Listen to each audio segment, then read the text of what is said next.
We need action to reach the Sustainable Development Goals by 2030. There's progress in life expectancy and disease prevention.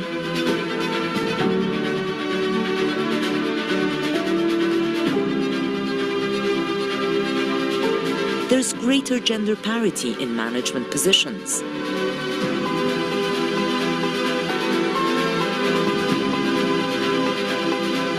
Many developing economies have seen a growing middle class. Safe sanitation and basic hygiene services are becoming the norm.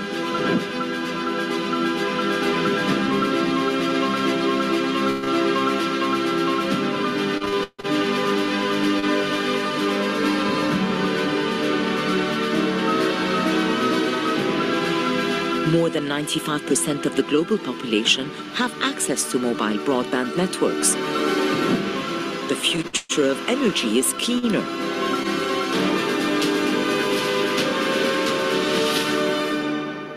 Unfortunately, at the halfway point, only 15% of SDG targets are on track, and more than a third are stagnated or in regression. More than 780 million people face chronic hunger. More than 100 million families are fleeing war, conflict, and human rights violations. Social protection, education, and healthcare are still out of reach for too many. Human rights are under assault. With the planet warming at 1.1 degrees Celsius, extreme weather is wreaking devastation around the world. Biodiversity is being lost at an alarming rate. These global threats must be overcome with smarter solutions, renewed ambition and determination, and recognition of what has not succeeded in the past. We must commit investments from billions to trillions in increasing social protection and decent jobs, transforming education, digitalization, energy transition, food system transition, and environmental protection. To get there, we need global solidarity for the planet, for people, for generations to come. No excuses, no delays. Promises made must be promises kept.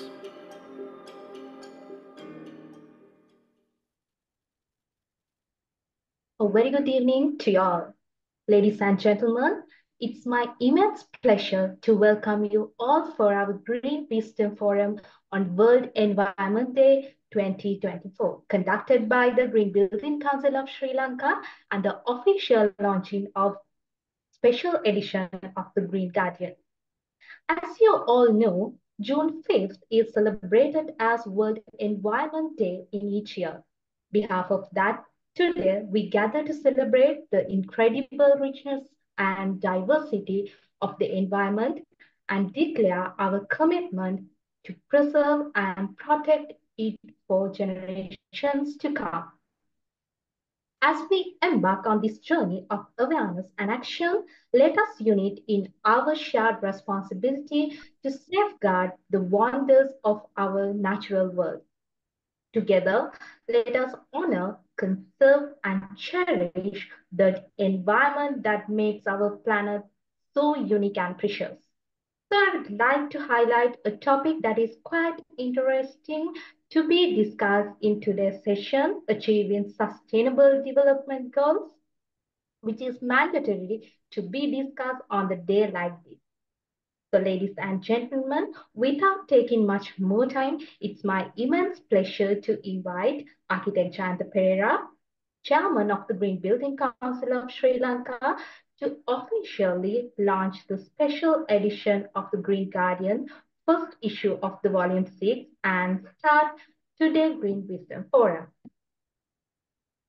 Architect Jayantha Perera completed his undergraduate and postgraduate education in architecture at the University of Moratuwa, Sri Lanka. On completion of his academic career, he was elected as the corporate member of the Sri Lanka Institute of Architects and the Royal Institute of British Architects.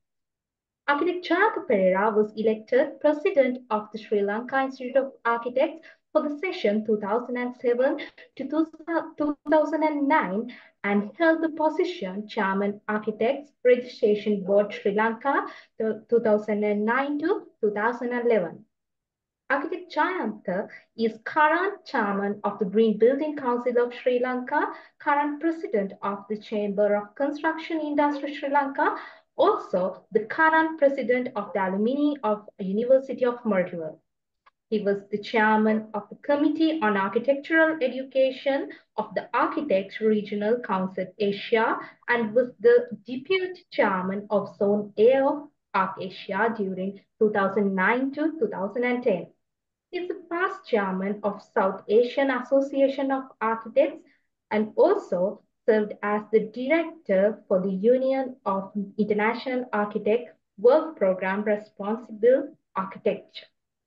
Architect Perera was awarded the Award of Eminence in 2014 by the Institute of Construction Training and Development for his lifetime contribution to the construction industry and the profession of architecture. The award was presented by His Excellency, the President of Sri Lanka. Yes, sir, over to you. Thank you so much. Ladies and gentlemen, I can see a huge gathering today of over 300 people, and I'm very proud to see that numbers attending GBCSL event Wisdom Forum. Today, we are launching the Green Guardian. It's my great pleasure to welcome you all to the Green Wisdom Forum and to the launch of the special edition of the Green Guardian Volume 6, Issue 1. The Green Guardian is the official periodical publication of the Green Building Council of Sri Lanka, aiming to share the latest sustainability trends and cutting-edge technologies in green buildings, green manufacturing, and related green sectors. Also, the Green Guardian serves as a platform for environmental enthusiasts to express their views and share their research findings on environmental sustainability and green technology. In commemoration of World Environment Day 2004, we are about to launch the special edition of the Green Guardian, Volume 6, Issue 1, under the theme Sustainable Lifestyle. The special edition has been made possible thanks to the generous support of our principal sponsor, International Construction Consortium Private Limited, and our co-sponsor, Civil and Structural Engineering Consultants Private Limited. I would like to take this moment to extend our heartfelt thanks to both ICC and CSEC for their invaluable contributions to the Green Building Council of Sri Lanka newsletter this time. So now I invite you all to direct your attention to the screen for a short video clip from our principal sponsor, International Construction Consortium Private Limited. Over to the screen, please. By taking production of timber flooring systems in Sri Lanka to the next level, the result is high-quality, standardized timber floors that are ideal for both local and international markets. The result is a floor plank with a finish of either gloss or matte, depending on your requirements, which is ready for immediate home installation. Our product range consists of flooring that is made from locally sourced teak, paramara and kubuk, as well as oak, pine and cypress, which are imported from Europe. Our finished product is manufactured to make installation hassle-free. We utilize the revolutionary Elastilon laying system, where the wood is pressed on an elastic adhesive, which makes installation simple. We are moving Sri Lanka's timber flooring industry to the next level with our timber flooring facility.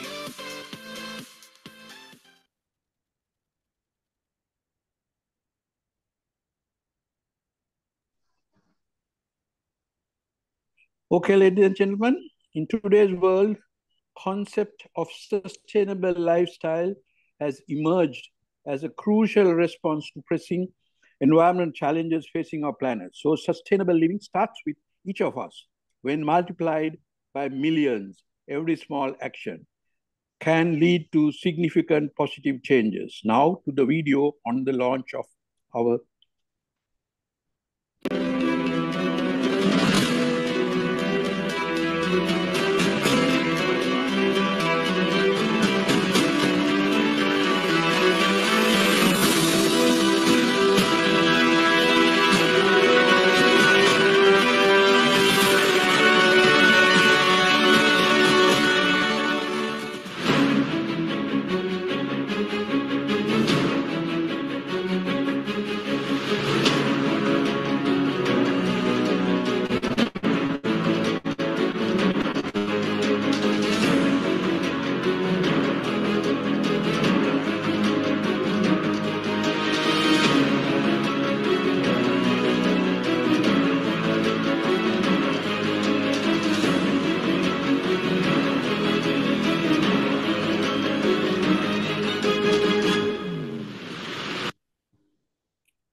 Okay.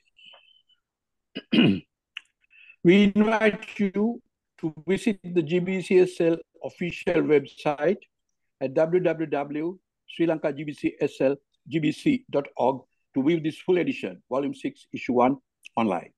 If you also want to share your knowledge with us, here's your opportunity to write articles for the upcoming newsletters of the GBCSL, the Green Guardian. We will publish the theme and topics for the next Green Guardian soon. Stay tuned with us for more updates. Again, on behalf of the GBCSL, I extend my heartfelt thanks to all article writers, our principal sponsors, ICC, and our co-sponsor, Civil and Structural Engineering Consultants Private Limited, for your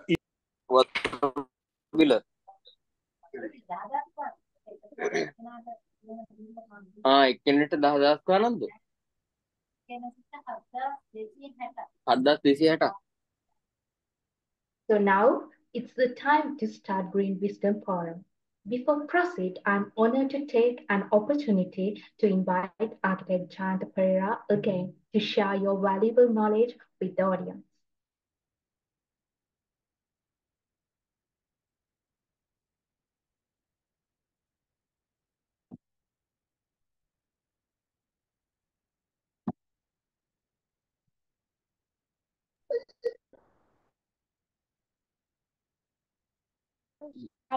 You are muted.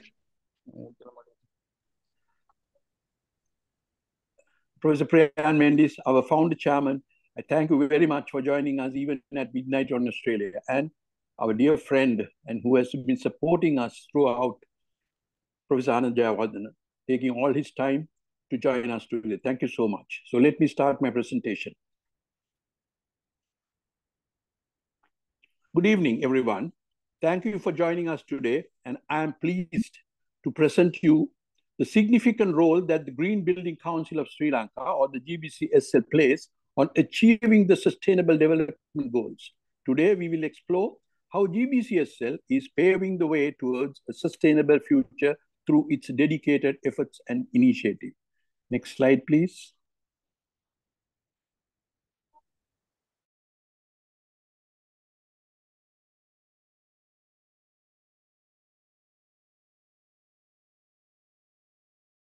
Most influential local, regional, and global action network leading the sustainable transformation of the built environment, World Green Building Council. Next slide, please.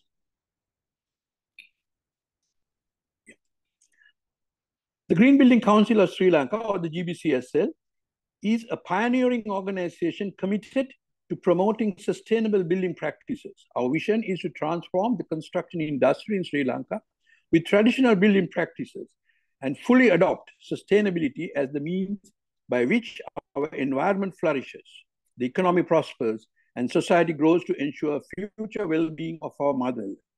Our mission is to develop the sustainability of the built environment by transforming the way It is planned, designed, constructed, maintained, and operated, and drive the adoption of green building practices through market-based solutions while helping to forge a new partnership between government, industry, and our stakeholders. Next slide, please. The Sustainable Development Goals, or SDGs, we better known, are the collection of 17 global goals set by the United Nations in 2015. These goals are a universal call to action to end poverty, protect the planet, and ensure that all people enjoy peace and prosperity by 2030. The SDGs are interconnected, and achieving them requires the collective effort of government, businesses, and organizations like GBCSL. For us, these goals provide a comprehensive framework that guides our initiative and helps us measure our impact on the sustainable development. Next slide, please. Yeah, these are the goals and the three peers: climate action, health and well-being, and resource circularity. Next slide, please. Yes, these are the horizontal section about the development goals. Next slide, please. GBCSL is fully dedicated to integrating sustainability into construction industry, promoting the achievement of the Sustainable Development Goals, SDGs, through initiatives targeting energy efficiency, sustainable urban development, and green job creation. We contribute to economic, social, and environmental sustainability. Our certification programs, training sessions, and advocacy efforts reinforce our commitment to the SDGs, driving the transformation towards a healthier, more sustainable future. Next slide. At GBCSL, we recognize the profound impact that building environments have on human health. Our initiatives focus on promoting healthy indoor environments by ensuring optimal air quality, natural light, and the use of non-toxic materials. By designing buildings that prioritize occupant health, we reduce health risk and enhance the mental and physical well-being of those who live and work in these spaces. This commitment directly contributes to the achievement of SDG 3, which aims to ensure healthy lives and promoting well-being for all at all ages. Next slide, please. Energy efficiency is a cornerstone of sustainable building practices. GBCSL advocates for energy-efficient building designs and encourages the adoption of renewable energy sources such as solar and wind power. Our initiatives help lower energy consumptions and reduce greenhouse gas emissions, making buildings more affordable to operate and contributing to a cleaner environment. Through these efforts, we support SDG 7, which seeks to ensure access to affordable, reliable, sustainable, and modern energy for all. Next slide, please. Urban areas are at the heart of sustainable development. GBCSL plays a pivotal role in developing green buildings and communities, promoting sustainable urban planning and advocating for policies that support sustainable urban growth. Our certification programs, workshops, and training sessions help create resilient and sustainable urban areas, enhancing the quality of life for residents and reducing the environmental footprint of urban development.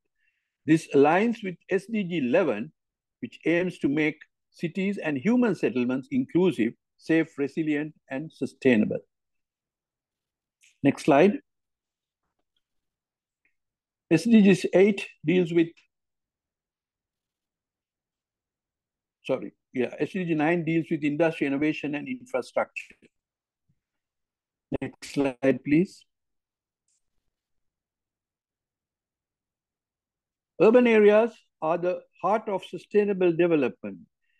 Green Building Council of Sri Lanka plays a pivotal role in developing green buildings and communities, promoting sustainable development planning and advocating policies that support sustainable urban growth.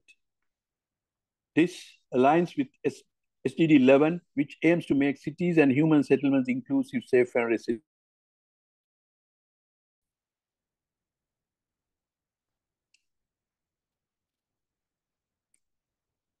Next slide, please. Yeah. Responsible consumption and production are vital for sustainability. GBCSL encourages the use of sustainable materials in construction and promotes practices that reduce waste. By adopting circular economy principles, we help minimize the environmental footprint of building activities and foster sustainable consumption and production patterns. These efforts support SDG 12, which aims to ensure sustainable consumption and production patterns. Next slide.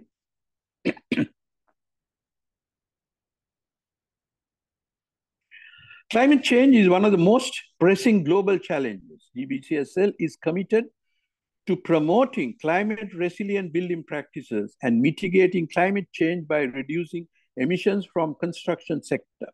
Our initiatives contribute to national and global climate goals, raising awareness of fostering action on climate resilience. These actions support SDG 13, which urges immediate action to combat climate change and its impact. Next slide, please. The preservation of biodiversity and natural habits is critical for sustainable development. GBCSL advocates for the incorporation of green spaces and biodiversity in urban design and supports sustainable land practices.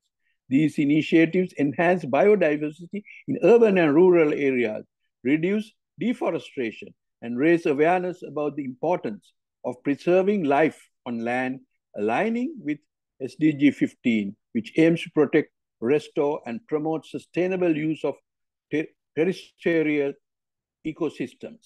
Next slide, please. Achieving the SDGs requires strong partnerships and collaboration. GBCSL builds robust partnerships with government agencies, national organizations to enhance sustainable development efforts. Through joint projects, policy advocacy, and knowledge sharing, we leverage resources and expertise to achieve greater impact. These collaborations align with SDG 17, which emphasizes the importance of revitalizing global partnership for sustainable development. When it comes to remaining SDGs, direct links between them, the green buildings may be less explicit, but that's not to say they don't exist at all. Next slide, please. Collaboration and partnership are pivotal for GBCSL in achieving sustainable development goals. By pooling resources, expertise, and influence, GBCSL can significantly enhance the impact of its sustainability initiatives. Coordinated actions and shared goals amongst partners lead to more effective projects, optimizing the use of financial, technical, and human resources. This approach reduces duplication of efforts and ensures that strategies are aligned for maximum efficiency. Furthermore, collaboration facilitates the exchange of information, research, and innovation in green building technologies and methodologies. Platforms created through partnerships enable stakeholders to share their experience and solutions to common challenges, fostering a culture of continuous improvement and collective advancement towards sustainability. Next slide, please. GBCSL faces challenges such as limited awareness and adoption of sustainable practices and financial and technical barriers to implementation. However, these challenges present opportunities due to growing demand of green buildings and advancements in sustainable construction technologies. By increasing education and advocacy, promoting the benefits of the green building, the supporting technological innovations, GBCSL can overcome these obstacles and drive the infrastructure towards a more sustainable and resilient environment. Next slide.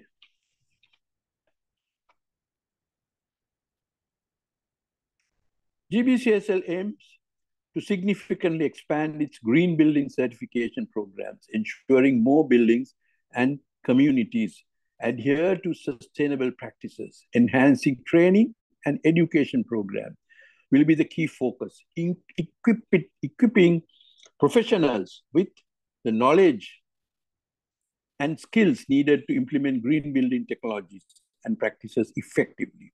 By setting these ambitious goals, GBCSL seeks to amplify its impact on national sustainability efforts, driving sustainable improvements in environmental performance across Sri Lanka. Additionally, GBCSL aspires to lead regional efforts in sustainable construction, setting a benchmark for neighboring countries and contributing to a broader regional movement towards sustainability. Next slide. Yes, for all these reasons, we believe that the green building movement will mean significant progress in decoupling economic growth from climate change, poverty, and equality, helping to achieve the goal and creating greener world that we can all be proud to call home. Thank you so much. Thank you very much, sir. So this is a kind reminder to all of the participants. If you have any queries on the session, you can drop your questions to the chat box.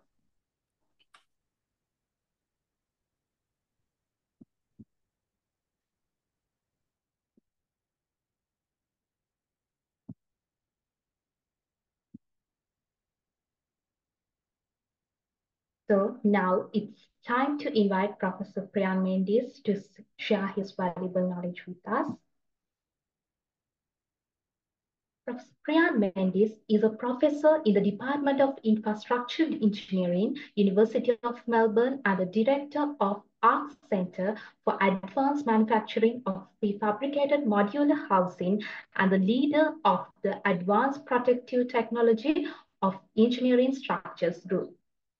He is the Deputy Director of the Archt Industry Transformation Research Hub, transformation of reclaimed waste resource to engineered materials and solutions for a circular economy.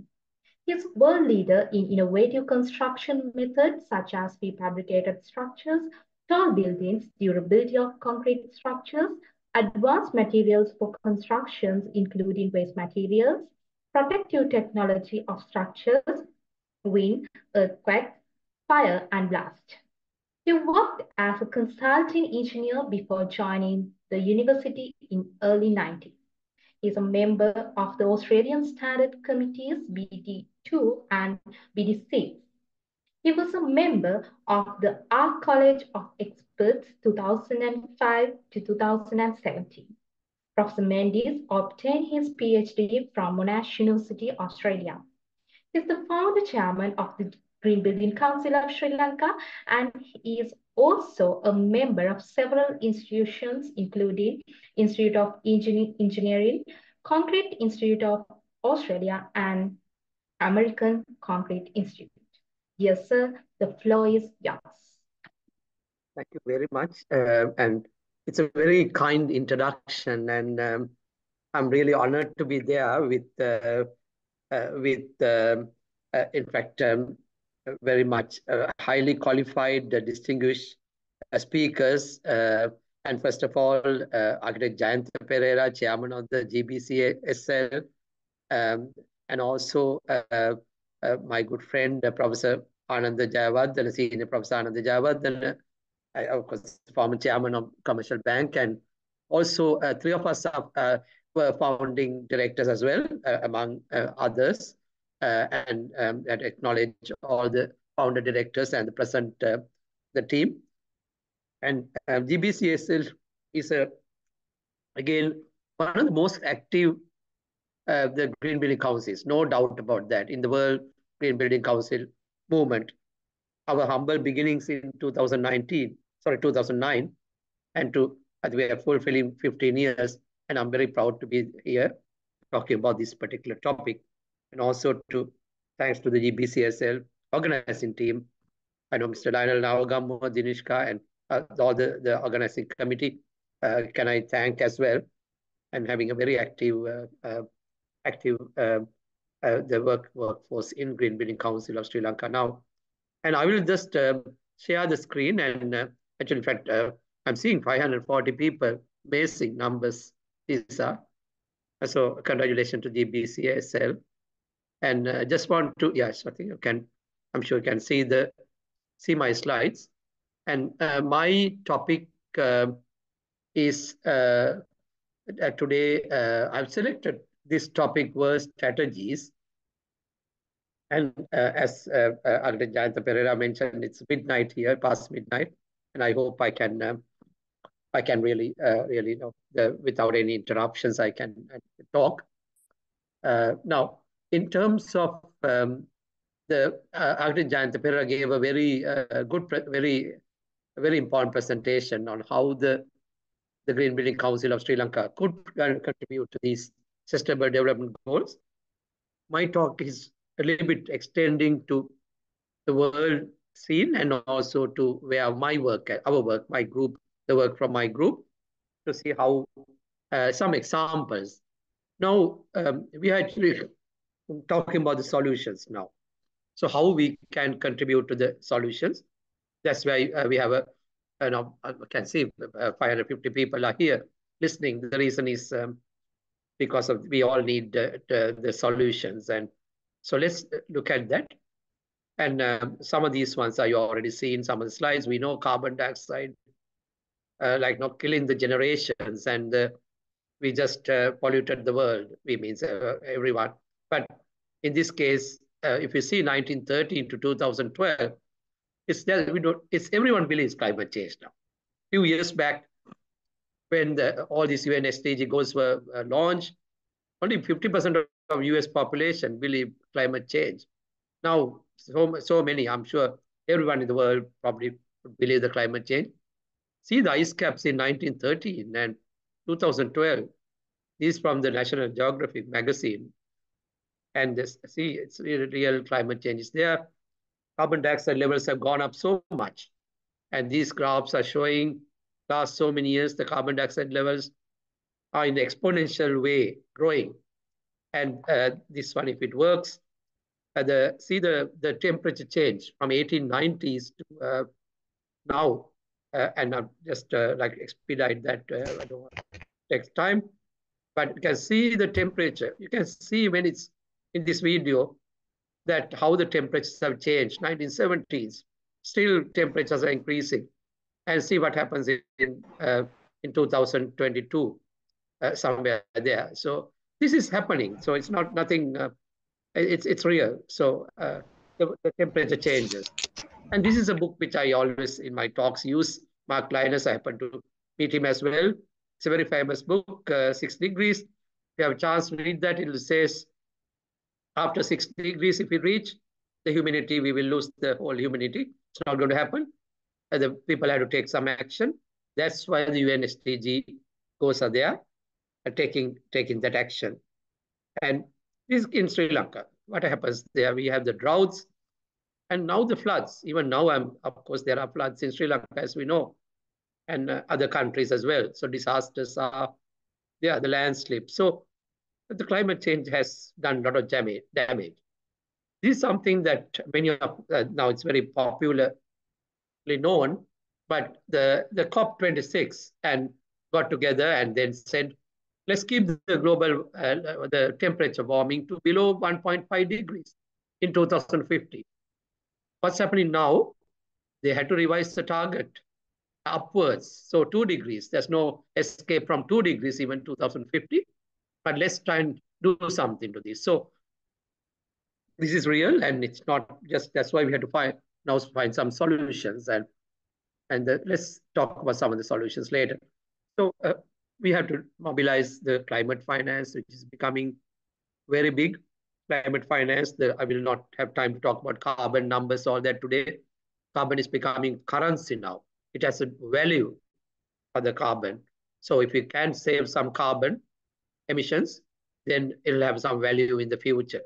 Banks are not giving any loans now for sustainable projects.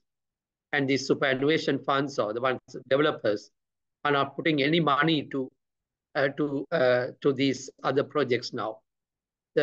Around the world, the coal fire plants are being closed, closer to Australia. Actually, we are, in fact, bringing ahead by about 5 years the closure of coal fire plants, and it's in about, I think, before 2030, most of them will close. So some action been taken. Otherwise, our generations would have had, next generations would have lots of problems. That's why I really value what Green Building Council of Sri Lanka is doing as well, and really trying to bring this to Sri Lanka, to closer to Sri Lanka as well. The good work. This was mentioned as well, Sustainable Development Goals, and the 1 to 17. Actually, that's really I think the Perera mentioned how the Sri Lankan Green Building Council contributes to the very important sustainable goals. And I'll pick up some there. And I think these are something we all can do. The clean water and sanitation, which is SDG 6. And today I will not have time to go through. I was also attending a water summit in Australia, the Sustainable Water Summit in as well. And with a lot of solutions were discussed, but really maybe another day I will mention some things. But we all have to, this is something easy for all of us to do, to have some the management of water and sanitation for everyone, and then to help that, and it helps. And there are some key targets I mentioned here. So in this case, the safe water and sanitation for everyone, regardless of where they live. It's the reducing poverty, improving water quality. I know even Sri Lanka had an arsenic issue, all that. So there's scientific work being done now to reduce the arsenic in groundwater. And some of the work today, I will not have time to talk. We are working on some of the plants where it will absorb some of these heavy metals and the unwanted minerals from the soil. So there's work happening around that area as well. The groundwater is quite important. Wastewater, we try to avoid the wastewater as well. So some of these solutions are there. Getting into the affordable and clean energy, SDG 7, it is really something very important for us.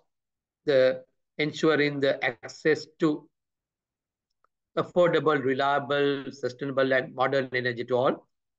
We all know solar panels are there. Now, solar panels are there in many houses to other places. It wasn't there so many years back. Now it's getting very popular. And energy efficient lighting. We had a little bit of time now, so they're standard. But there are some new scientific developments we can't just have on the roof, on the facades or the side claddings of buildings, which is a new one, which is really having the side solar panels in not just roof is not enough. So we need to really use the whole building all around. So these sort of changes are happening. And then it's lots of changes happening in the onshore, offshore area. And again, personally, the offshore wind turbines, which my group is doing some work. In this case, the onshore wind, we are running out of land. Apologies for this as well.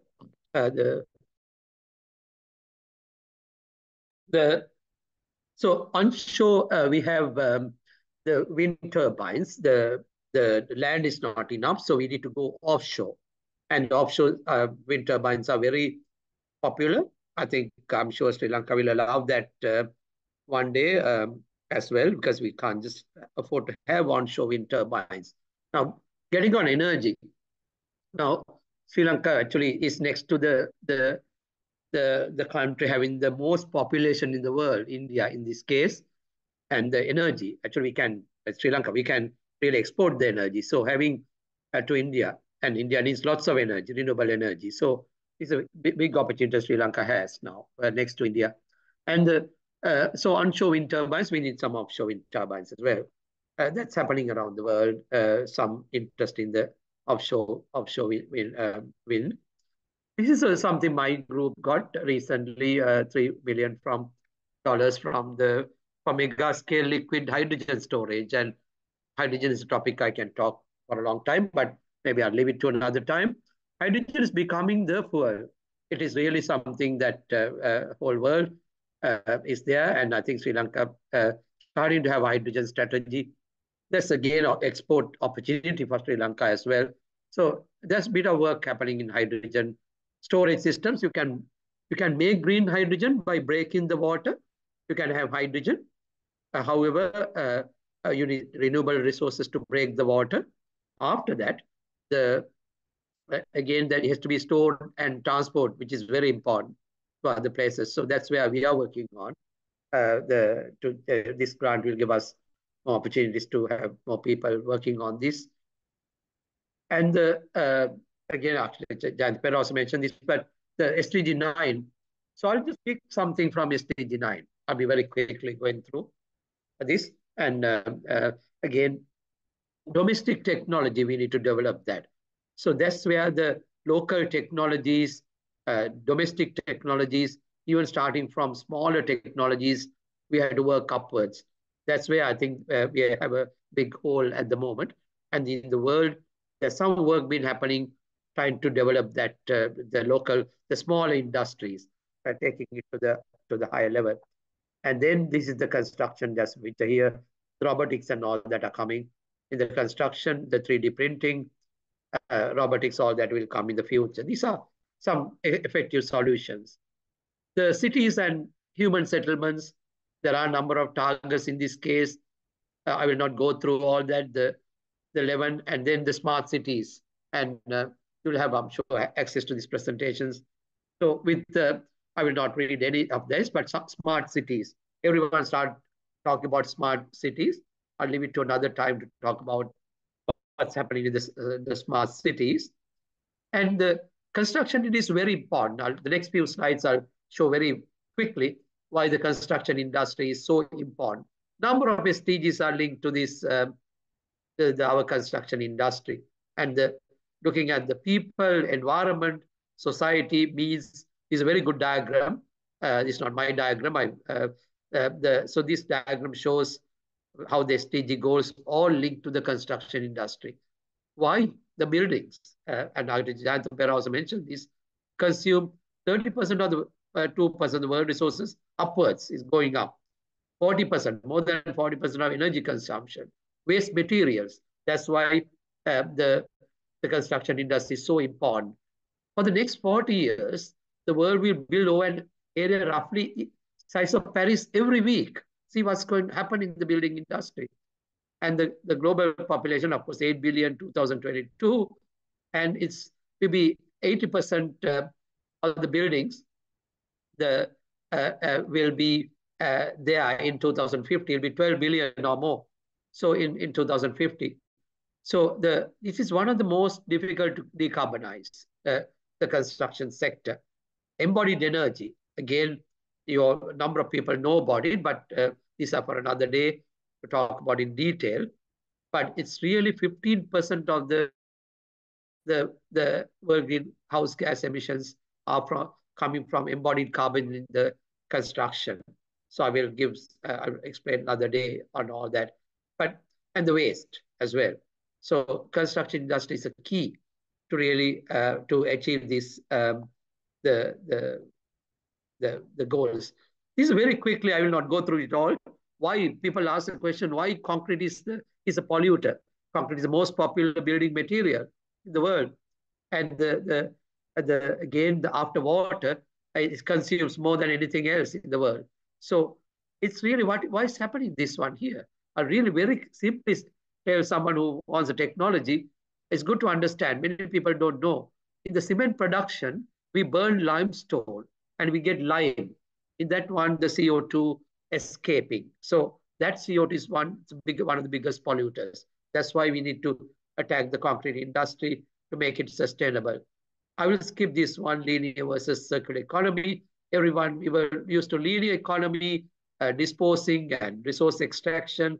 Now we are talking about anything we do, we come back and then reuse the materials, repurpose the materials. reuse the materials. This is my center. What we are doing is it's a circular economy solutions. Again, it's a very good solution. We are having a seminar with ICC, the main sponsor, on the 29th June. I'll be here in Colombo doing that. So we'll be talking about this all day on this modular. So we do it in the factory, bring it to the site, lift them and bring it to the site. It's a circular, and then we can dismantle them and put it somewhere else. And the Qatar Stadium is a good example, one of the biggest stadiums. They removed all the stadium, took it somewhere else. So this is a prefabrication technologies are going to be very popular in the future. Again, I'll leave it to that 29 to talk about it. There's a talk in the YouTube as well of mine, with the expert talk in AIT in Bangkok talk, which is really in the web if you want to look at with more details about that. Some bits of, in 2 minutes, I'll finish this one. Some applications of recycled materials. This is what we have done. Now we want to replace the sand, natural sand, by the glass, waste glass. And this is one of the first, I think the first in the world in a large project. My group did this, replacing the natural sand by the waste glass. We had to use some technological processes. It's not that simple. I'll tell you about that in another day. But that's a very good application coming from that. The solarcrete is the solar glass. Now, solar panels, what do we do? We use renewable energy. We promote all the solar panels. What do we do after it's about 10, 12 years, it's gone. So or even 15 years, let's say. But then what do you do with that? And so glass can be converted again to replace natural sand and make concrete. The solarcrete is a name given by me. Actually, I came up with that name. And the industry partner, they really grabbed that, and now they are really working on the solarcrete concrete. We support their work as well. This is about the plastic, recycled plastic. We all know we have to really do something, and then this is where we have converted into some valuable products. So this waste, we had to really convert the waste into some valuable products. That's called upcycling. That's a big solution for this SDG. We have a lot of construction waste, concrete, metals, timber, roofing, bricks. Start thinking now, we can really convert them into valuable products. All this, and the construction and demolition waste. Also the other waste, glass, paper, textiles, rubber. The one example closer to Sri Lanka, CSEC, I saw CSEC is a sponsor as well. CSEC headquarters in Rajagiri, the slab, bottom slab. Again, I acknowledge Mr. Prof.Ananda here as well. Now putting into the bottom slab, all waste materials, everything. The plastic, rubber, crushed glass, bottom ash, all sort of, including hair, textile and hair in that particular slab is still doing well, the slab. So I think probably one of the first in the world where all the waste materials went with the concrete. And just one last thing I want to say. What is world missing? What we need is quantification. Now we have to start quantifying them. We had big picture. We have talked about a lot of big picture things, and now we need to have solutions. We need to really quantify them. That is where the SDGs will really, to achieve the SDGs, we need to start quantification. And again, I will not go through this. We need to go through some of these calculations. This example from a high-rise building, and we have to come up with finally the numbers and these sort of numbers. I will not go through. It's not necessary, but you have to calculate the embodied energy, operational energy. The word life cycle costing now, the whole of life. The building is there for 50 years. We need to calculate the materials went into the building, and then the operational, that's energy, all that. So the whole of life, and then the world is talking about now the reusing them, whole cycle, coming back, end of life. What do we do after 50 years to a building? So I gave one solution, that is dismantling, like the prefabricated, dismantling and putting, reusing it in somewhere else or same place. So we need to really talk about not just we call it cradle to grave, that means birth to death. We need to talk about after death also, end of life. What do we do after end of life? coming back to again to the whole cycle. So we can't just say we end there in 50 years. So life cycle costing quantification is a key to achieve these goals. So there's some work happening in the world, but we need a lot more. The whole world is slow. So to achieve this, so we need to have solutions. And again, by congratulating Green Building Council of Sri Lanka, amazing that such a, I can see 550 people now. So really such a popular forum. So thank you very much. This is the best way to really celebrate the World Environment Day. So thank you very much. Thank you very much, sir.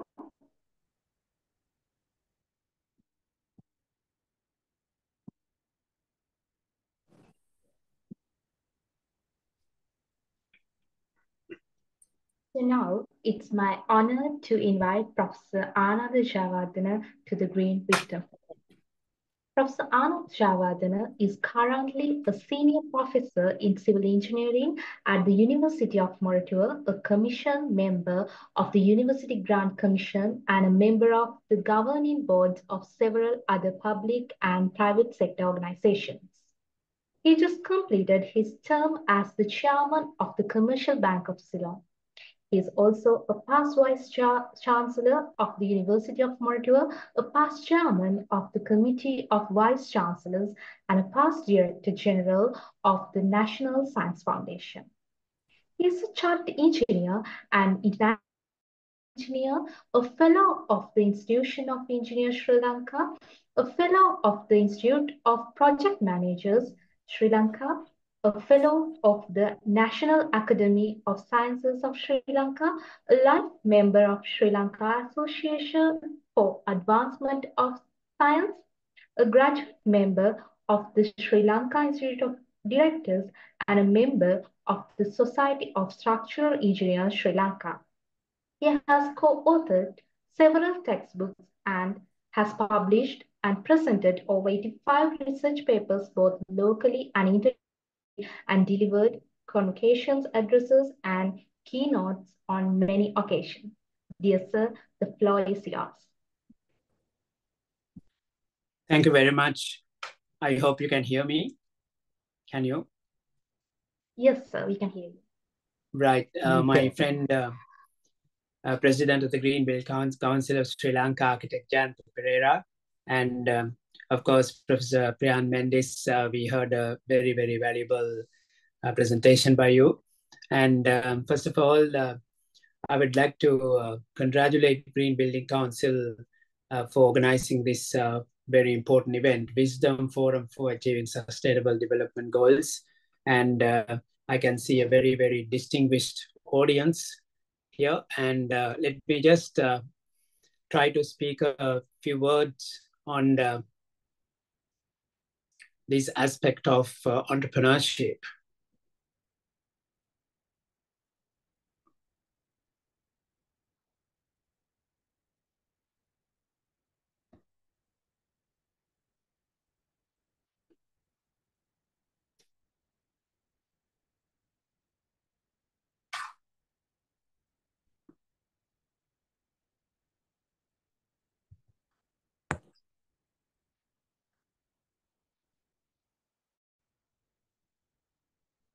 Can you see my screen? No, we can't see the screen yet.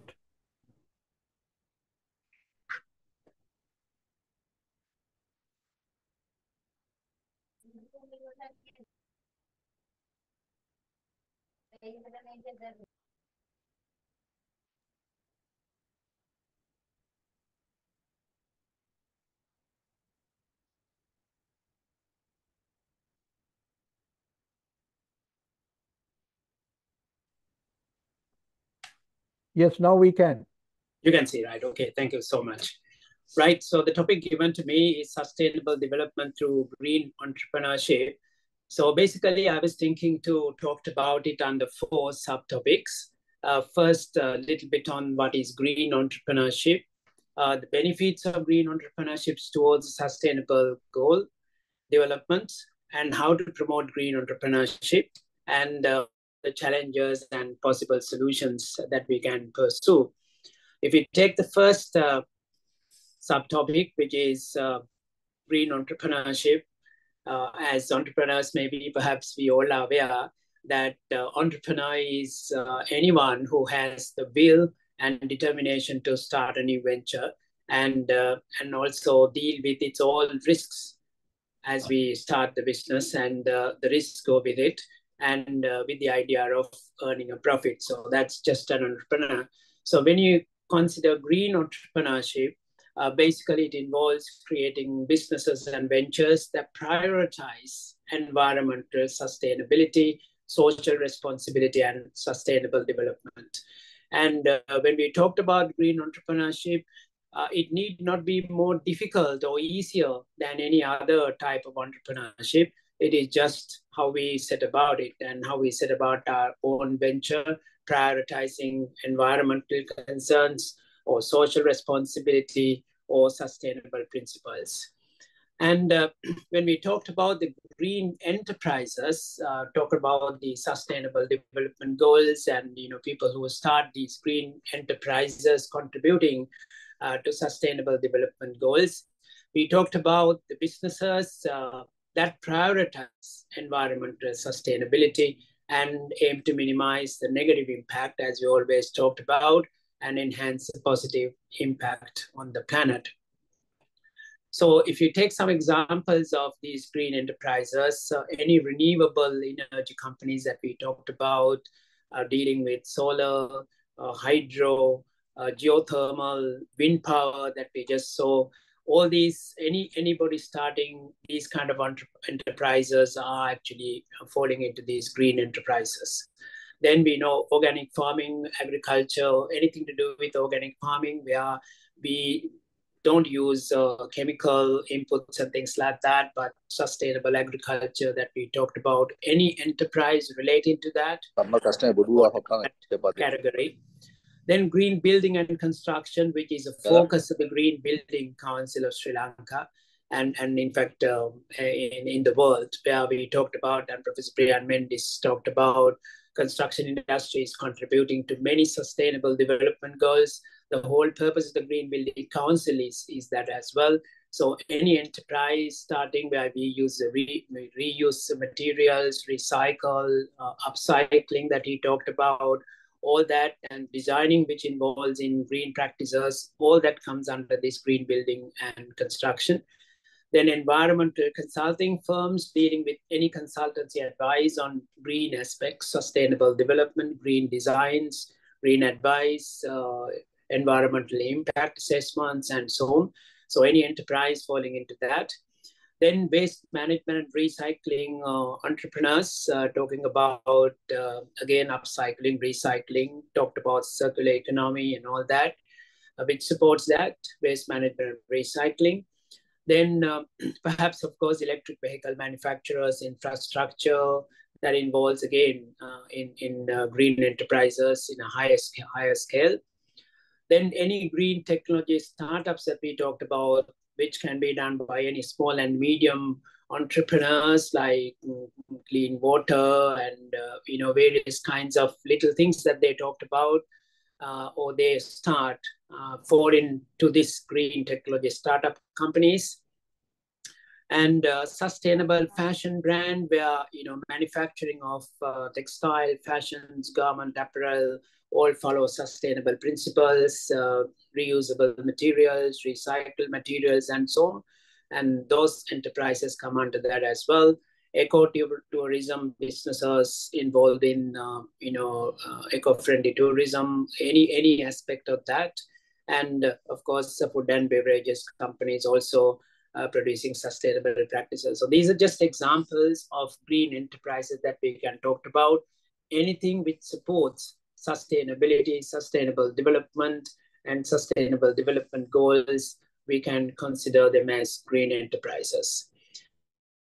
I move on to the second aspects, the impact of green entrepreneurship on sustainable development.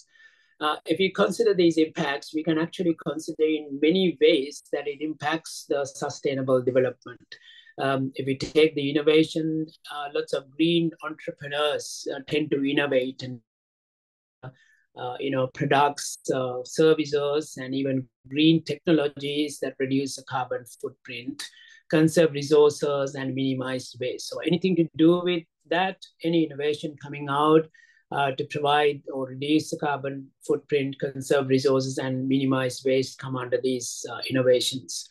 And certainly, green entrepreneurs or enterprises support job creation in sectors which involved in anything like renewable energy, farming, ecotourism, sustainable transportation, for example, and many such industries. Job creation happens like that. And with that, of course, supports economic development also. Then resource efficiency is something that we get as a result of the green entrepreneurship, where we minimize resource consumption and waste generation as well, and employ practices such as recycling, upcycling that we talked about, using renewable energy sources. So that's in resource efficiency. Then green enterprises tend to engage communities in decision-making processes and implement projects that benefit both the environment and society. So these are, again, some initiatives in that. Moving on, further impacts on green enterprises, there are education and awareness happening, talking about the environmental issues, promote sustainable lifestyles, eco-friendly choices, and encourage behavioral changes and things like that through education and awareness. Policy advocacy together, I think we support or we influence the policymakers to promote regulations that incentivize green practices and discourage harmful activities. For example, one of the activities of the Green Building Council of Sri Lanka is actually to support this policy advocacy, where we influence policymakers and standard institutions and entrepreneurs, practitioners, and all that to move into these kind of aspects, and also for the government to introduce the necessary policies in that as well.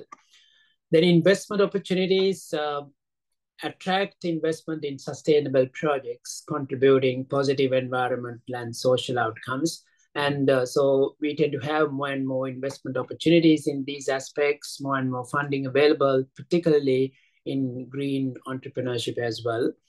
And certainly, we talked about the global impact and where we contribute to global efforts, as Professor Priyan Mendis indicated, on climate action, climate change issues, other environmental challenges, sharing best practices, and collaborating across different countries. So these are some of the impacts that we can get or benefits that we can get through green entrepreneurship. And of course, we can get some examples, we can go and I'm talking about it, but I'm sure the audience are well aware of the possible benefits that we can generate through various kind of innovative initiatives. Right, so with that, I think all of us who promote sustainable development would like to promote green entrepreneurship because they really contribute to sustainable developments. Again, if you consider this aspect of sustainable development, so basically we need to find out how we can really promote this aspect of sustainable development. Promoting green entrepreneurship involves creating an environment that supports and incentivizes businesses and prioritize environmental sustainability. So I think we all need to understand this ecosystem where all these enterprises really flourish when we have a conducive ecosystem. So I think as policy makers and people who are influencing policy making, and also people who can really advise the government and other institutions as bodies, we need to find out the ways and means of enhancing this ecosystem which will support these entrepreneurs, not only green entrepreneurs, but even other entrepreneurs as well. So to support these entrepreneurs, we can in fact use some of the strategies. For example, Even at the moment, we know that the green initiatives get financial incentives. We get tax breaks, we get grants, subsidies, and low interest loans to green startups and businesses. So I think we need to find our ways and means of availability of these. And we need to encourage the entrepreneurs to make use of these benefits, financial incentives to start up their companies and so on. Again, as people who promote these green entrepreneurship, we need to establish support programs. And these include incubators tailored for green startups, mentorships for green startups, training programs, network opportunities, and access to resources. I think, again, when we talked about the Green Building Council of Sri Lanka, which provides a lot of support for these kind of startup companies, as well as to enhance the knowledge and provide necessary advice and mentorship as well. Then another important aspect is the investment opportunities that we talked about. Sorry.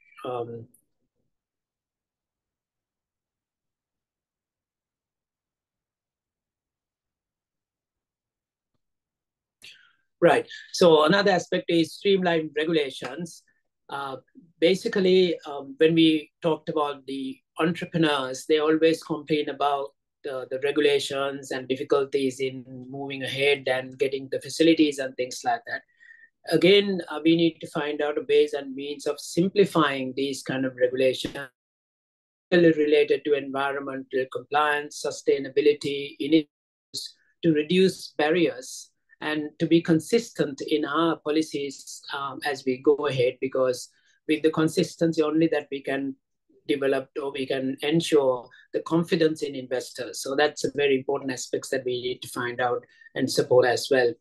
Then we need to encourage, obviously, the collaborations to share knowledge, to share best practices. And these collaborations will include collaborations with the industry, the universities, research and development institutions, the policymaking, the professional bodies, all of them locally, globally as well.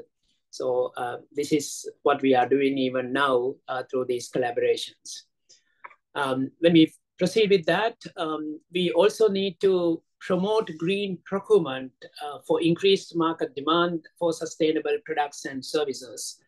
This is happening now as well. So even if you consider even organic food, for example, in Sri Lanka, always you can see that there is a upmarket for that as well, and slightly expensive, but people tend to now go for organic procurement as well. So I think we need to promote them so that green entrepreneurs really become prosperous and really developed. Then raise awareness about the importance of supporting green businesses and consuming sustainably. And again, I think Green Building Council of Sri Lanka, the universities, and lots of training organizations, particularly promoting sustainable development, raise awareness always. Then technical assistance that we need to provide to navigate challenges related to sustainable practices, certification, and compliance with environmental standards, again, is something that we need to provide, and we are providing, and we need to find out further ways and means of providing this technical assistance, particularly for small and medium entrepreneurs as well. With regard to the input from the governments and the government-related entities, we need to invest in infrastructure, such as renewable energy systems, public transportation, waste management facilities, and these really become part of this ecosystem supporting the growth of green businesses. And reward innovation is something that we all know about, and even Green Building Council promotes these kind of rewarding schemes, competitions, the contest, identify, recognize people who really promote sustainable development, and particularly in the construction industry, as we see. And if you consider even the National Cleaner Production Center in Sri Lanka, they have an annual awards scheme as well, which really cuts across all industries, manufacturing, services, and all industries. They cut across, provide recognition for the people who really practice the green aspects, sustainable development.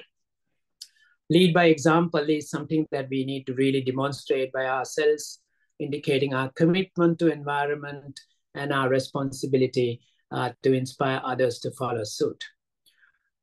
With that, I move on to the next section, or the last section, which is basically challenges and possible solutions for green entrepreneurship. And these challenges are mainly due to lack of a conducive ecosystem for fostering enterprises. And ecosystem, as we know, is an environment which facilitates the entrepreneurs and their business ventures to address their challenges and provide possible solutions.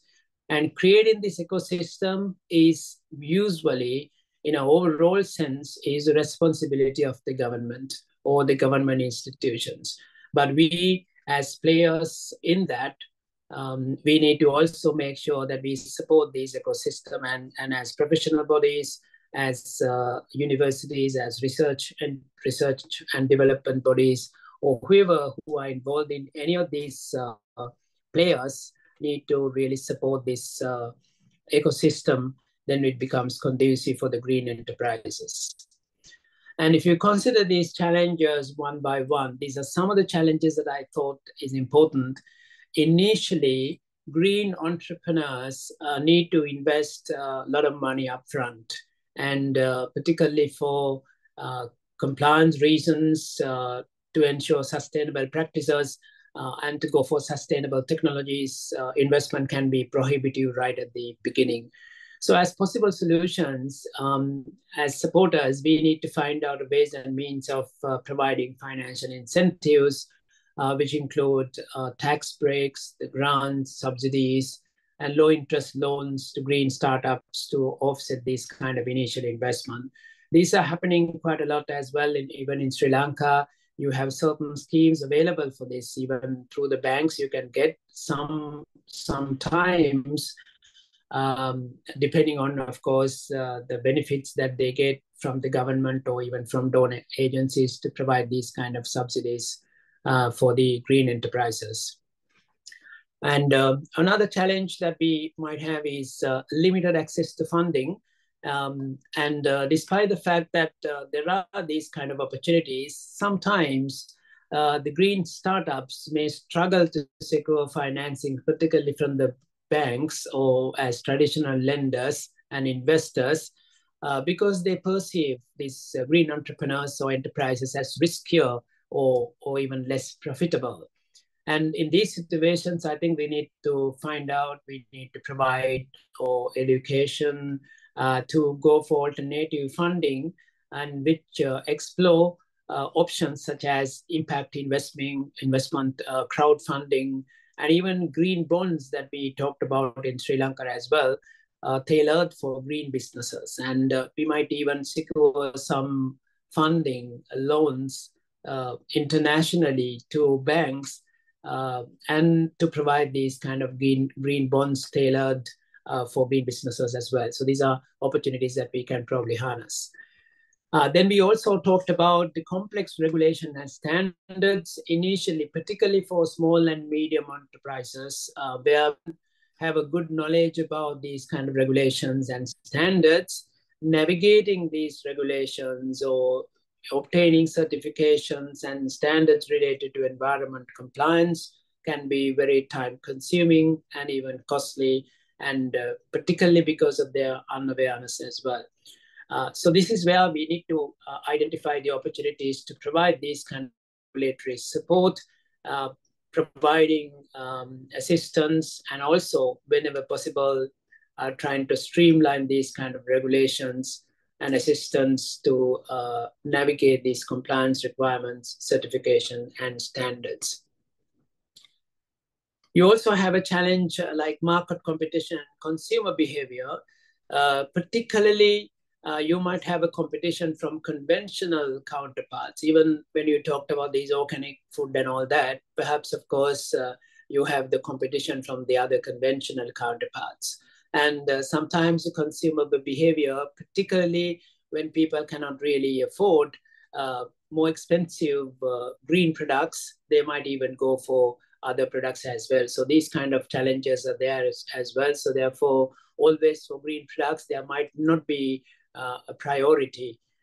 In those situations, I think we need to provide the necessary education and marketing to raise awareness about their benefits, supporting green businesses, and promote sustainable consumption habits among the public and whoever we think is important. Then we also have a challenge of limited infrastructure and supply chain support. This is very important as well, particularly for small and medium enterprises. Supply chain support is a bit of a is a big issue actually, and so they have their little enterprises, and to connect to the global market, even to local market, is really challenging for them because they don't have that.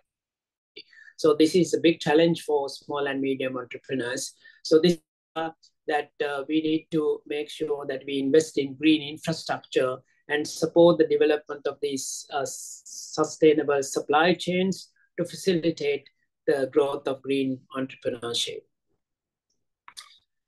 Then technology is, again, a very important aspect that we need to consider. Technology and knowledge barriers, again, particularly for small and medium entrepreneurs, startups, companies in green enterprises. Developing and implementing these green technologies may require specialized knowledge and research capabilities as well. This is where the universities and other development agencies actually can support through fostering collaborations between academia and industries which are very established and which have a knowledge and facilities to share, and the government entities to share their expertise and their research and the best practices in sustainability activities, fostering collaborations. Then we also have a challenge because stakeholders may be resistant to supporting initiatives that challenge existing economic interest. And they have their own agendas. They might probably challenge or resist to these kind of changes, to introduce these changes because of the other benefits and agendas and so on. So this is where that we professional bodies promoting these kind of entrepreneurs, green enterprises, need to support these kind of stakeholders through stakeholder engagement and advocacy, where we need to engage with stakeholders to build support for these kind of enterprises and advocate for policies that incentivize the sustainability aspects. Socioeconomic factors also particularly becomes a barrier, particularly in developing countries where poverty, inequality, and lack of access to education and opportunities. These things can hinder green enterprises in certain communities. And you might not have enough money even to purchase, even to promote, even to, persuade these people to move into green products, green services, and so on, because of their socioeconomic factors. And this is where we need to really support these entrepreneurship, considering inclusive development, and where we promote social entrepreneurship models that address socioeconomic challenges and empower marginalized communities to participate in green enterprises. Global challenges and uncertainties are again is something that we talked about just now as well. Have this climate change, political instability, both locally and globally, and economic uncertainties where we experience globally in the recent past as well. And these things can create additional for green entrepreneurs. And so this is where we need to really build our resilience and need to adapt to suit our own country's own environment, own socioeconomic situations, where we develop strategies to build resilience to these kind of challenges that we talked about, climate change, economic uncertainties, and so on. And this is where particularly innovation and adaptation support as a solution. Right, so those are the 4 aspects that I want to touch upon under green entrepreneurship. So just to summarize the key messages, as we know, there are many types of green enterprises across various industries committed to environmental sustainability, social responsibility, and sustainable developments. We have many examples in those industries. Then green entrepreneurship plays a vital role in promoting sustainable development through fostering innovation, creating jobs, conserving resources, empowering communities, and driving positive environmental and social change. And by implementing these identified strategies that we just discussed, the governments, organizations, and communities can foster a supportive ecosystem for green entrepreneurship to thrive and drive innovation and progress towards a more sustainable future. And by addressing the challenges we identified a little while ago and implementing solutions, the governments, businesses, and civil society can create an enabling environment for green entrepreneurship to thrive and contribute sustainable economic development. So this is just a summary. So the idea here is to promote green entrepreneurship, which will have a huge impact in achieving sustainable development goals in the ways that we talked about. Once again, thank you so much for giving this opportunity. And I take this opportunity to wish you all the very best in your efforts, the efforts of the Green Building Council of Sri Lanka and all the players who are attending here to successfully complete all your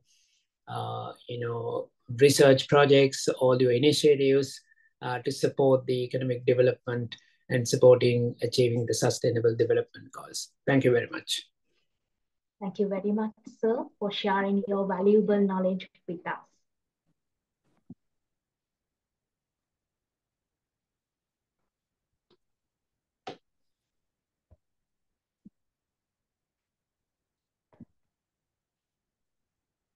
So it's time to start the panel discussion on Green Wisdom Forum. So again, I would like to invite Architect Jayantha Perera to moderate the panel discussion.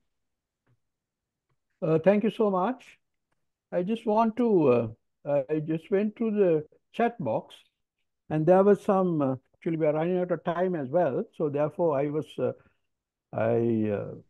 was able to group some of the questions together, and 2 areas are very visible that the participants want to. One area was about the challenges that Sri Lanka is facing with regard to environmental challenges, and what are we doing compared to countries like Japan. Now, one of the things that I want to mention here is that I think I always start this saying by Mahatma Gandhi, who said, "There's enough in this world for people's need, but not for people's greed." That is where everything has gone wrong. So you see, some countries realized this early and they made it happen so that they were able to control their disasters. So Japan is one country, I think, found all this early and then they prepared for it. So we need to look at from our point of view how you can get to that. So there is another very area that several people, Dr. Sarath Priyantha, Thilini Gunawardana, few of them are talking about this issue of how do we manage between wind power on land and on shore. And there are questions like, if you have it on shore or offshore, right? Is it going to affect the fishing industry and the fish and so on and so forth? I think I need to put this question to Professor Priyan Mendis, if you can enlighten us on that. Thank you. Sure. Thank you very much, Architect Jayantha. I think it's a very good question, and thank you very much. I also read some of the the discussion in the chat box. They're all very good questions. And I think we'll make a start, and I think we may need a separate session on that another time, which I'm sure the GBCSL can organize that. Now, with yeah, it's a good question. Is that onshore? Yes, of course. That having experience in designing, I have a personal experience in designing like both onshore and offshore the wind turbine structures, and so. In terms of onshore, it is definitely easier and cheaper to really do onshore. The problem we are facing is in fact interrupting the communities. Now we have the land is a huge issue now onshore. But if we have enough land, yes, we don't need to go offshore. But I'll tell you another reason why you had to go offshore. But onshore, again, I'm giving a brief answer now here. But the onshore, it's again, the foundations are could be cheaper. It's easy to do the foundations, the concreting, all that, and then really come up with put the wind turbines. Now, so the land, we don't have enough land. That's one. Other problem with onshore is that what we find is that you need wind. For the wind turbine means you need the wind. So the best place to get the uninterrupted wind is offshore. So when you do the numbers, so you get the best the energy output from offshore turbines, not onshore. So you need to balance all that. Now, the offshore, yes, it's slightly difficult to build. No, I have some experience in exploring a offshore structure. I'll tell you something which really, I don't know that many people know this. Sri Lanka is blessed with a really shallow sea, closer to, especially in the north west area, the shallow. So it's easy to put the foundations. When I was looking at a foundation for a wind turbine structure offshore in Sri Lanka, closer to Sri Lanka, I was suggesting a foundation on top of the rock.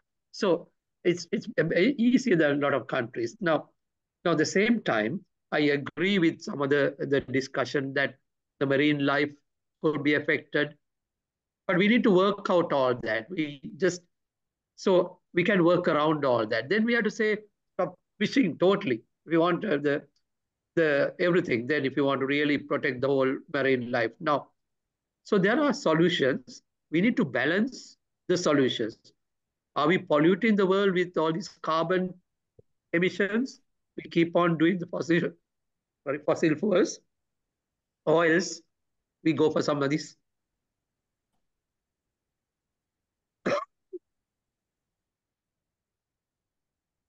Sorry about that. It's very late here. Sorry about that. In fact, we need to balance all that. When you look at the carbon numbers, so in fact, it's a very good renewable resource. We can't just have just the solar panels and all that. And we were trying all that, putting wind turbines on top of the buildings. Even personally, here in Melbourne, we have tried, but it's not easy. Better to do this. So we need to balance all that. And I think Sri Lanka doesn't have any options to really, we need to have some offshore wind turbines. And the onshore, we will not have enough land to have all onshore wind turbines. So balancing that, there were certain things were said correct. So this is a big topic. Today, I didn't even mention this marine, which is called the biodiversity. And the world is giving some biodiversity credits. Now, we are conscious about the marine. I can talk for hours on this, but I'll hand over to you, but just one last thing I want to say. The microplastics is a bigger problem in the marine life, and then we are eating. I think there was a study done in Sri Lanka to say 50% of the fish has microplastics. So there are bigger problems than having wind turbines. Wind turbines we had to have some wind turbines, but it's correct. We could do some studies to see the environmental impact. So I hope I answered that question very briefly. I can talk hours. Thank you very much, Professor. And I just looked at the time. It's 1:30 in Australia. I'm very sorry to keep you up like this. Anyway, thank you so much for that. Thank you. Very happy to be here. Yeah.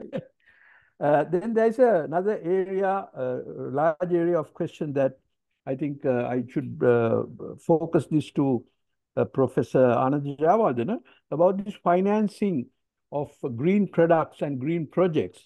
Before going into putting into asking Professor Ananda, I want to say that the Green Building Council of Sri Lanka did a small project with AusAid promoting SMEs with the Craft Council of Sri Lanka. Now there small SMEs, craft people.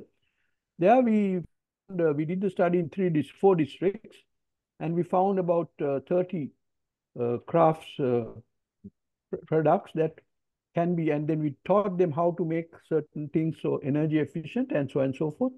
And then we found that those people who ultimately gave a green product, green craft, using less energy and better recycled materials and so on and so forth, they found that in the world market, there is a bigger price or demand for green products. That's where we are heading. So there is a demand for green products in the world.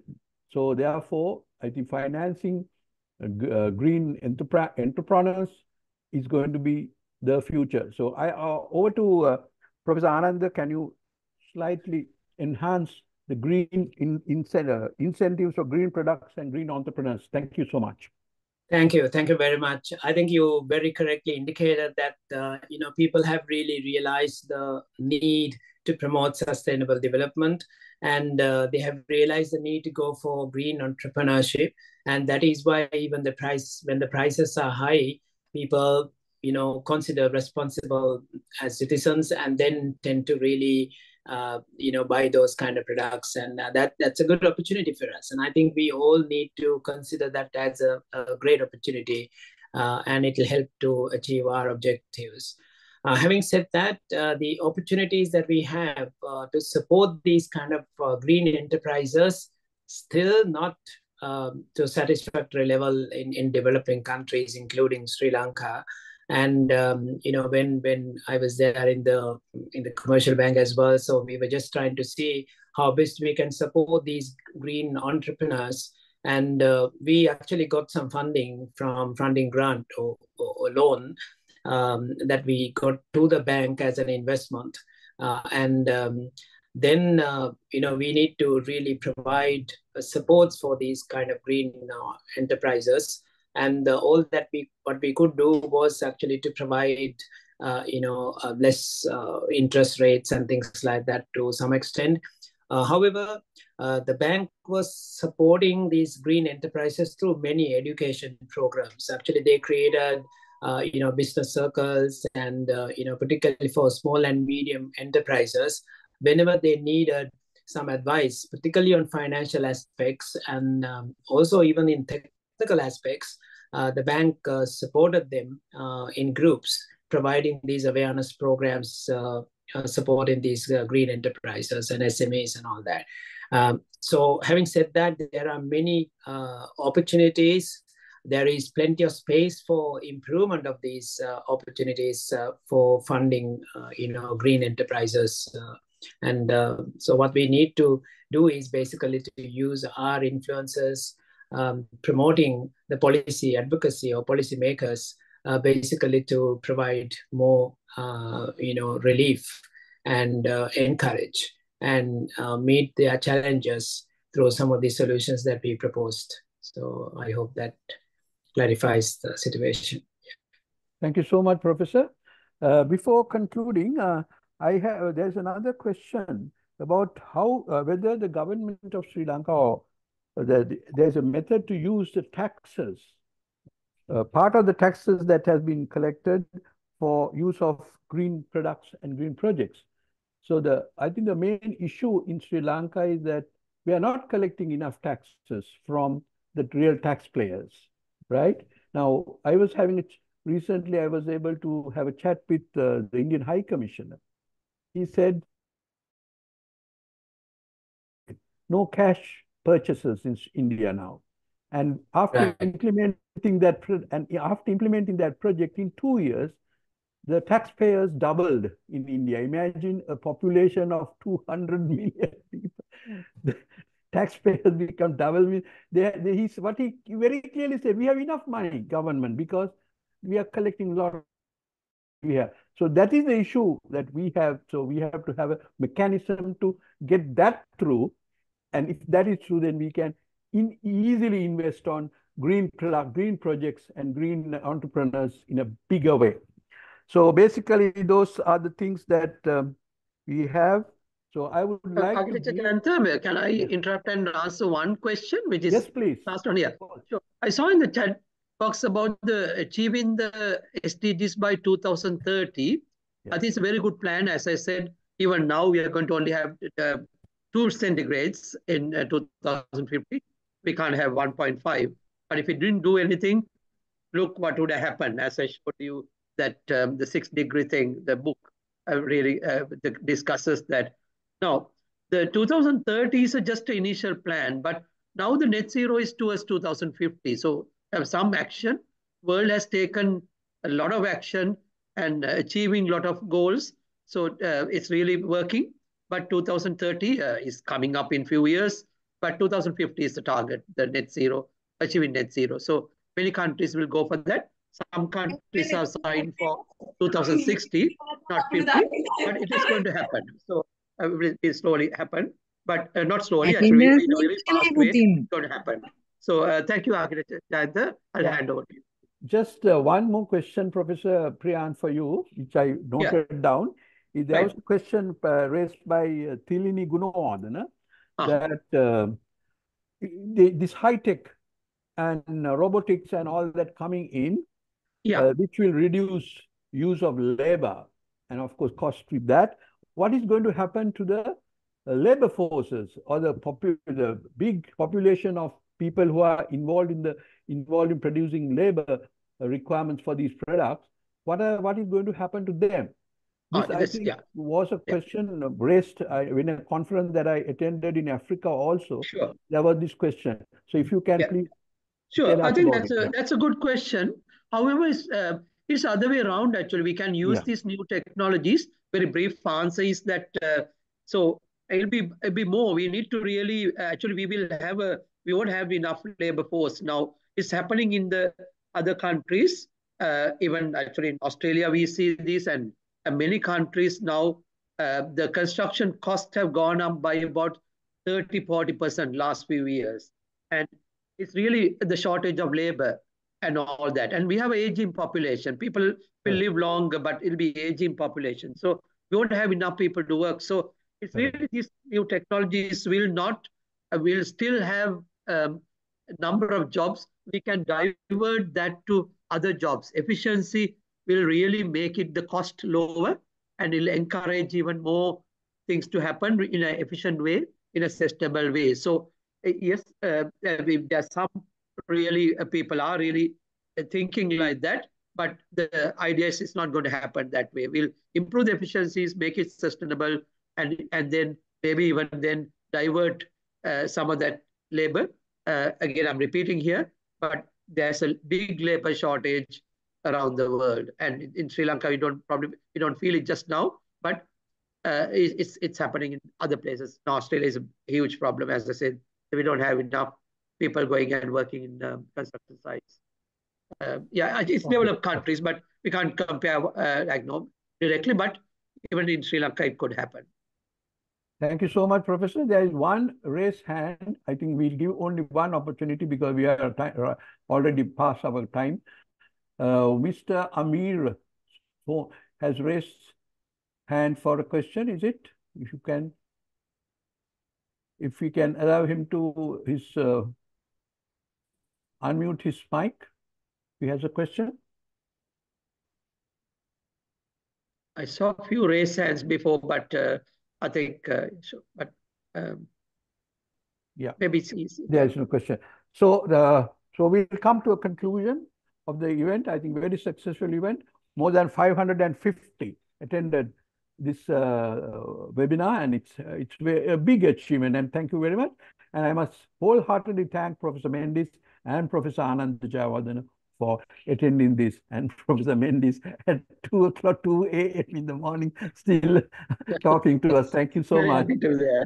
Thank you very much. Very happy to be there. Thank you very much. Thank you. Thank you so much as well. Thank you. Thank you very much. Every good thing must eventually come to an end. As it is, we have reached the end of this event. On behalf of Green Building Council of Sri Lanka, I would again thank our three of the resource persons for sharing their valuable knowledge and committing to have a successful session here. As well as thank you all for being a great audience today. Around 1.5 hours you kept quiet and spend your valuable time to take part in this session today, committing your valuable time.